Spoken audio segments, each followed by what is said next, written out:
नमस्कार, आपण बघत आहात मोठी रेष अर्थात बिग लाईन.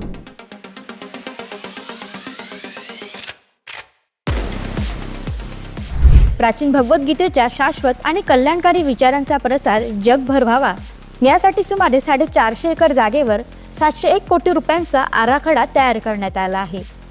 त्यासाठी संत ज्ञानपीठ उभारण्याची घोषणा राज्याचे मुख्यमंत्री देवेंद्र फडणवीस यांनी आळंदी येथे सुरू असलेल्या संत श्रेष्ठ ज्ञानेश्वर महाराजांच्या 750व्या सुवर्ण महोत्सवी सोहळ्यात बोलताना ही घोषणा केली. ज्ञानपीठ बनणे ही देवाची योजना आणि इच्छा असून ज्ञानपीठाच्या माध्यमातून भारतीय आध्यात्मिक परंपरेतील मानव कल्याणाचा शाश्वत विचार जगभर जाईल असेही ते यावेळी म्हणाले.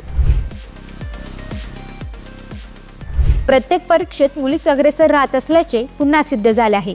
राज्यातील 10वी आणि CBSE बोर्डाच्या परीक्षेचा निकाल नुकताच लागला. या निकालामध्ये मुलींनी पुन्हा 10वीच्या बोर्डात 96.14% तर CBSE मध्ये 95% मुली उत्तीर्ण झाल्या.